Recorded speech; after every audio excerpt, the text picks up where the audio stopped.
Muy buenas tardes y bienvenidos al canal de Rubén Fidalgo. El vídeo de hoy es un vídeo práctico y es una guía de compra del Lada Niva. Ya hemos visto la historia del coche, ya hemos visto cómo se comporta en el campo y os he animado a comprar este coche para divertiros y empezar en el mundillo del 4x4.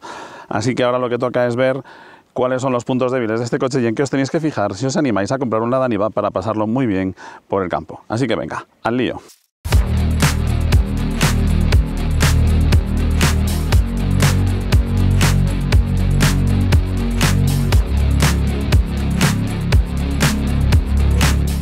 Como os decía en el vídeo de presentación del Lada Niva, la kriptonita de este coche es la corrosión. Así que va a ser el aspecto al que más atención le vamos a prestar si vamos a comprar uno, al estado de la carrocería. Y no tanto a que brille, la pintura esté inmaculada o a que no tenga ningún golpe. Me refiero a que no tenga ningún golpe pequeño. Lógicamente, si tiene un golpe estructural de algún accidente grave, pues también lo vamos a desestimar. Pero no me importa tanto el aspecto del coche como el hecho de que no tenga absolutamente nada de corrosión. Y es que reparar un coche oxidado sale igual de caro un Ferrari que un Lada, que el coche más barato del mercado, ¿de acuerdo? Con lo cual, si vamos a comprar un coche barato, pero vamos a tener que invertir mucho en reparar la carrocería porque tiene óxido y además en zonas donde pueden perjudicar la rigidez estructural del coche, pues vamos a perder dinero. Así que a lo que más atención vamos a prestar es precisamente a la corrosión. Y después a determinados aspectos mecánicos que son puntos débiles de este coche y aunque en general es bastante barato de reparar, hay algunas cosas que sí que salen caras. Como en la mayoría de los coches, las zonas más expuestas a tener corrosión van a ser las aletas, sobre todo porque acumulan barro aquí en este perfil de aquí, con lo cual en este borde de aquí suelen acumular bastante óxido, los faldones, los fondos de puerta y también aquí en la base del parabrisas son las zonas donde más tienden a acumular óxido los Lada Niva. Aprovechando que el coche es alto, no está de más que le echemos un vistazo a los bajos. Estos travesaños del suelo del coche, de lo que sería la plataforma, este coche os recuerdo que tiene carrocería autoportante, es importante que estén sanos, ¿de acuerdo? Que no tengan golpes muy graves y sobre todo los anclajes del eje trasero que no tengan óxido. Este coche, aunque tiene muy mal aspecto por fuera, la verdad es que los bajos están en muy buen estado en cuanto a corrosión, no tienen nada de corrosión y esto es lo más importante en un Lada Niva, ¿de acuerdo? Que los bajos, los travesaños, los puntos de anclaje de las partes de la suspensión delantera y de la suspensión trasera que estén en buen estado. Eso es lo más importante en estos coches, con diferencia. Otro punto importante es que no tengamos fugas de aceite en los diferenciales. Ya veis que este está bastante seco y también en muy buen estado. Y de nuevo también revisar bien los puntos de anclaje de la suspensión, de las barras, etcétera, en la parte trasera y el estado de los silent blocks. Aquí de nuevo está en muy buen estado. Estos óxidos no me preocupan mucho, no son óxidos importantes, se ve que la chapa es sólida detrás de ellos, simplemente pues bueno, con un pincelito de retoque para que no siga creciendo el óxido apañaríamos. Y como vemos también los fondos de la puerta están en un estado muy sólido. Esta parte de las aletas traseras es otro punto crítico, ya veis que aquí es tal vez lo que tiene este coche en peor estado. No es demasiado preocupante porque también sigue siendo sólida la chapa, no suena muy a hueco, pero bueno, hay que atajar ese óxido cuanto antes. También la zona baja del portón trasero es otro sitio donde suelen acumular óxido. Bueno, la verdad es que los Niva en general, todas las partes de la carrocería son susceptibles de oxidarse y debemos prestarles atención, pero sobre todo pues eso, los faldones, los fondos de puerta y sobre todo los anclajes del subchasis delantero y de la suspensión trasera.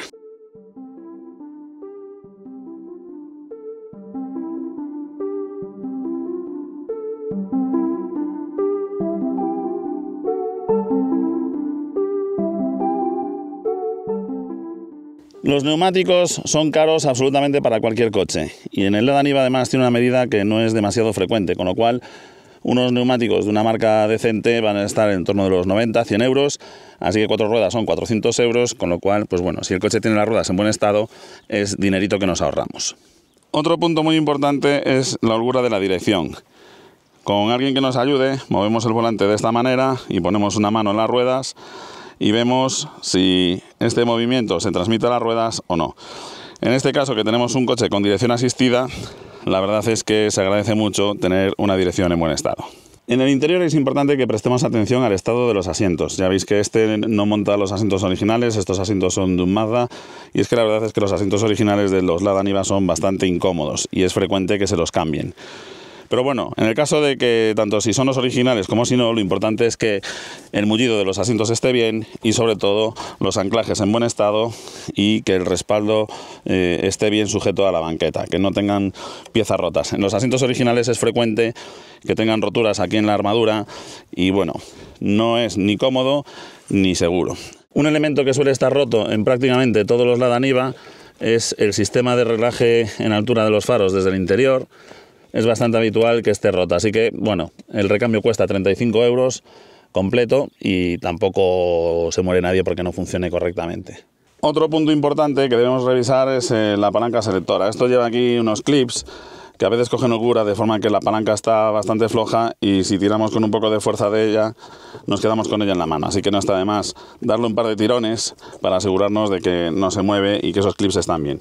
El kit es barato, vale unos 15 euros aproximadamente, pero bueno, no es nada agradable ir conduciéndolo y de repente quedarte con el selector en la mano. Importante que comprobemos que funciona el bloqueo del diferencial central con esta palanca. La delantera es la del bloqueo del diferencial, hacia adelante está desbloqueado y si la muevo hacia detrás se bloquearía, y esta es la de las reductoras. Hacia atrás iríamos en marchas largas, en el centro estaríamos en punto muerto y hacia adelante tendríamos las marchas cortas. Luego, cuando hagamos la prueba dinámica, os contaré un truquito para saber también si tenemos algún problema con la transfer. Por supuesto que funcionen todos los accesorios, que no son muchos, pero bueno, que funcione el limpia luneta trasero, el ventilador de la calefacción, la luneta térmica, los antinieblas, las luces, la iluminación del cuadro, etc. Otro elemento que suele fallar en los Lada Niva es el cuadro de instrumentos. Aseguraos de que funciona el cuentarevoluciones y el aforador correctamente, ¿de acuerdo? Lo primero que debemos hacer a la hora de comprarnos un Lada Niva es decidir cuál es la versión que más nos interesa, porque sí que hay diferencias importantes.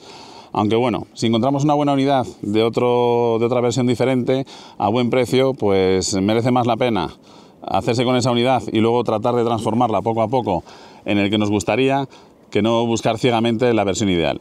Para mí las versiones ideales son las que están entre el año 2002 y 2012. ¿Por qué? Bueno, pues porque ya contamos con el motor 1.7 de inyección multipunto, que tiene un rendimiento claramente mejor que el de la monopunto presentada en el 94, cuando se hizo el restyling de la parte trasera que os comentaba en la videoprueba de Lada Niva, y aparte de eso ya se ofrecía la dirección asistida, que es un elemento que para mí es imprescindible en un 4x4 porque en el campo vamos a trabajar mucho con el volante y la verdad es que los Lada Niva sin dirección asistida tienen una dirección muy pesada que se hace muy incómoda a la hora de circular con ellos por el campo. Así que ya os digo, entre el 2004 aproximadamente y 2012 serían las versiones ideales y con dirección asistida, que no es muy frecuente encontrarlas.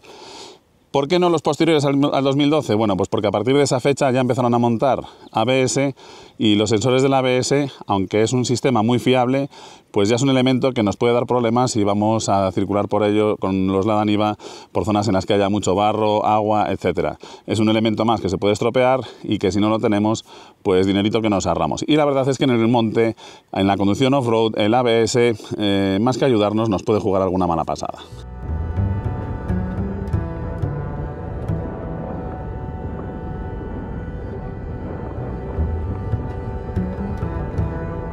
Muy bien, pues vamos a conducirlo. Lo primero es que estos coches arrancan muy bien. Están pensados para poder arrancar en Siberia a temperaturas extremas bajo cero. Así que deben arrancar prácticamente al toque. Si al coche le cuesta arrancar, probablemente tengamos un motor con problemas de compresión. Lo siguiente es que, bueno, los Lada Niva son ruidosetes, ¿vale? Así que vais a oír bastante las transmisiones, vais a oír bastante la mecánica, eso es habitual. Lo que sí que es importante es que cuando vamos conduciéndolos, si vemos que vibra demasiado la palanca de cambios y este conjunto central, lo más probable es que esté desalineada la caja transfer. No es un problema grave, pero bueno, en la mayoría de los casos, me digo, pero bueno, hay que prestarle atención. Normalmente lo que sucede es que la caja transfer de estos coches va sujeta por unos silent blocks muy sencillitos y esos silent blocks, a medida que vamos conduciendo por el monte y que maltratamos, porque estos coches la verdad es que se suelen maltratar bastante, pues no están muy firmemente anclados al chasis y la caja transfer se va desalineando.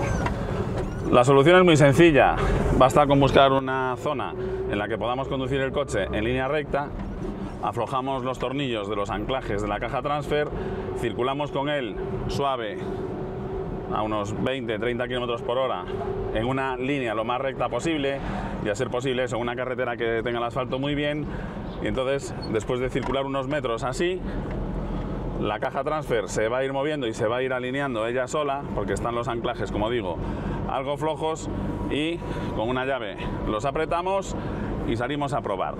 Si no se ha quitado del todo la vibración, volvemos a soltarlo, y así hasta que encontremos un punto en el que la transmisión vaya lo más suave posible. Esa es la forma de alinear la caja transfer en estos coches. Como digo, es algo muy sencillo y bastante habitual tener que hacerlo.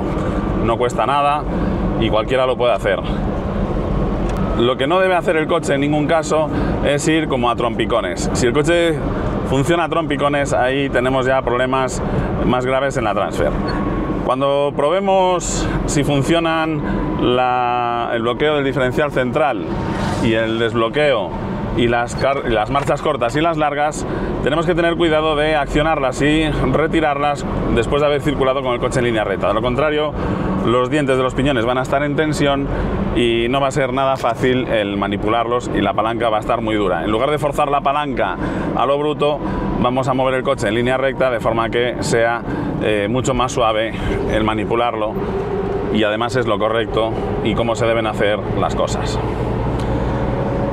En carretera el coche debe ir en línea recta, debe frenar en línea recta. Si se desvía hacia los lados tenemos un problema probablemente con el repartidor de frenada o alguna de las pinzas de freno está agarrotada. Las pinzas de freno son muy robustas, pero insisto, son coches con los que se suele andar por el monte haciendo un poco el cabra y a veces, pues bueno, no están en condiciones óptimas, así que debemos prestar atención a esos detalles. Para comprobar si el motor tiene potencia, bueno, pues tan sencillo como buscar una zona en la que podamos acelerar.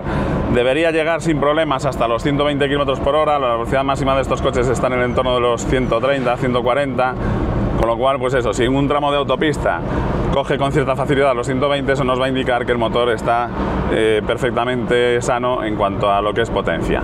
Que sepáis que aunque las velocidades no son muy altas, los 120, 130 km por hora se puede tirar a esos ritmos que son casi el 100% de lo que da el coche durante muchísimo tiempo. La mecánica es muy robusta y no da mucho problema. Lo más importante es lo que os comentaba antes, verificar que no tenemos fugas de aceite ni en los diferenciales ni en la caja transfer, tampoco en el bloque motor, y también que no nos eche demasiado humo azul por el tubo de escape, lo cual nos indicaría que el coche tiene ya los segmentos algo tocados. Ya que estamos en la prueba dinámica, es el momento de verificar que efectivamente no tenemos holguras en la dirección. Buscamos un tramo recto en el que haya buena visibilidad y el volante, a los movimientos que hagamos con el volante, debe reaccionar el eje delantero sin problemas, ¿de acuerdo? Así que ya sabéis, dirección, frenos, y tampoco le deis mucha importancia al problema de la transfer. Si lleváis un poco de herramienta con vosotros, podéis incluso probar a alinearla el día que lo estéis probando y ver si efectivamente se quitan esas vibraciones de la transmisión, ¿de acuerdo? Así que ya digo, el coche es muy sencillo, verificad que funciona la caja transfer, el bloqueo del diferencial central, las marchas cortas, los pocos elementos eléctricos que tienen y sobre todo que no tenga ni fugas de aceite ni óxidos graves en el chasis.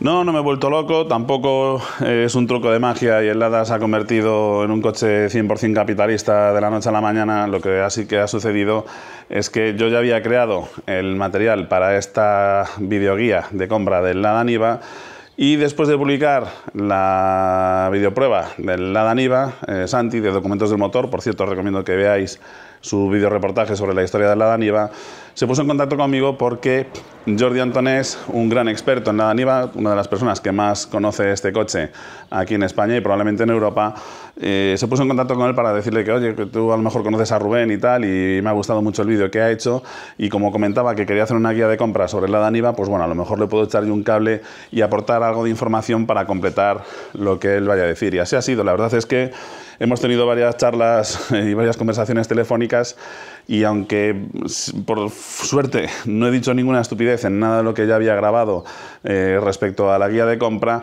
sí que me ha dado alguna información interesante que me gustaría compartir y de esta forma completar el vídeo con vosotros.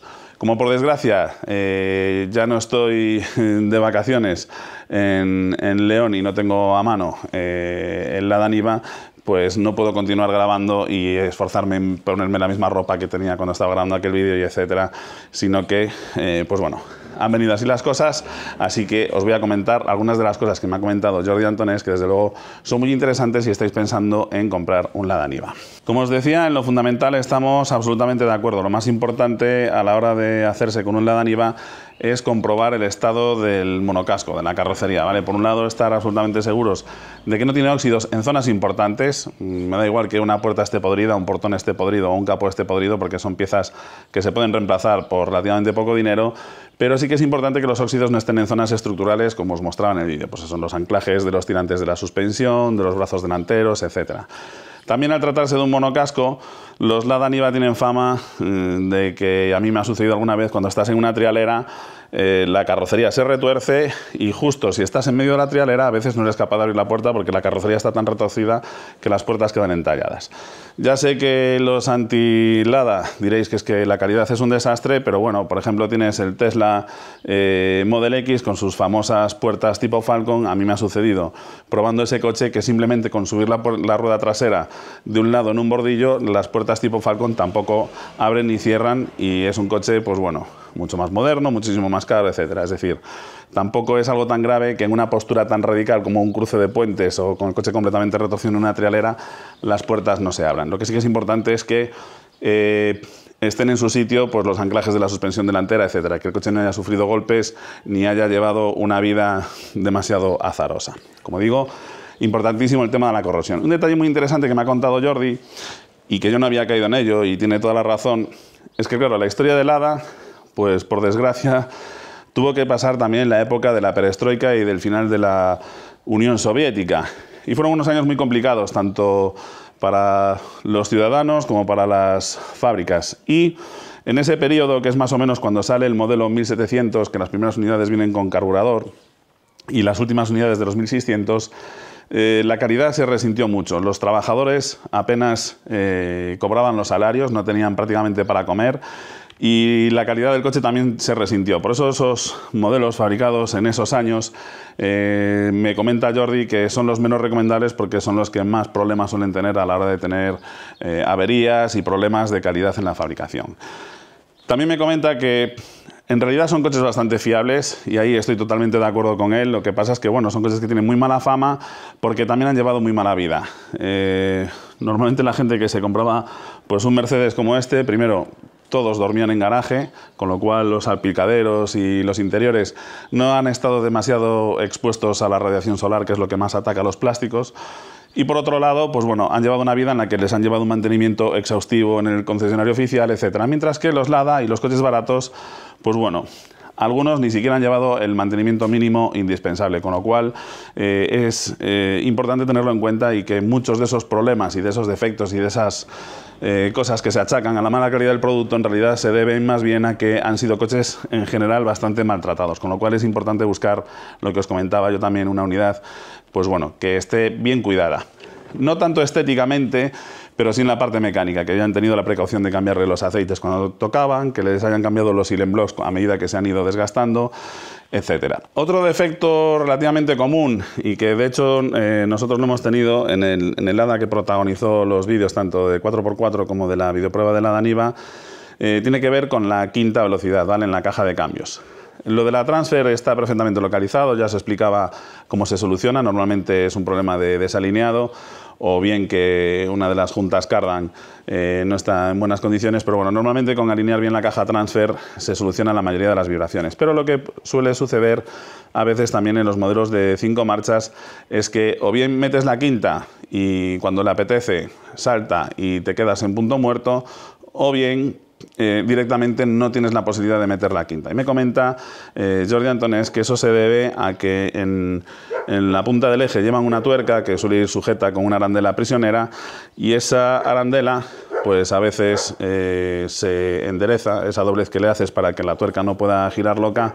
Esa doblez no está bien hecha y la tuerca poco a poco se va aflojando, de forma que todo el carrete de la piñonería se escurre unos milímetros y engrana muy poquito la quinta, con lo cual es fácil que salte, o directamente se desplazan tanto que las horquillas no encuentran la quinta velocidad. Con lo cual, si tenéis un problema con la quinta, es una solución relativamente sencilla de paliar, porque no es necesario desarmar la caja por completo, sino simplemente apretar esa tuerca del tren de piñones. Con lo cual, pues otro aspecto a tener en cuenta es eso: comprobad que funciona correctamente la quinta velocidad. Bueno, yo la verdad es que hoy mi intención es seguir trabajando aquí en este W116.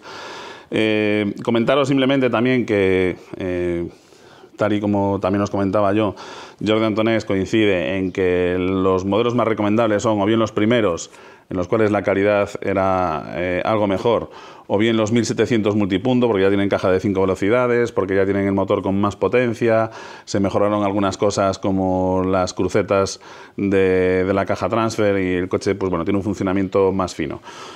A partir del 2012 ya empiezan a instalarles más electrónica con el ABS. El ABS es un elemento que en carretera es una ayuda formidable, pero en campo nos puede jugar muy malas pasadas, y aparte de eso, pues es un elemento más susceptible de tener averías a la hora de hacer vadeos, meterse en barro, etcétera. Con lo cual, pues eso, la franja entre el 2005 y 2012 tal vez sea la más recomendable.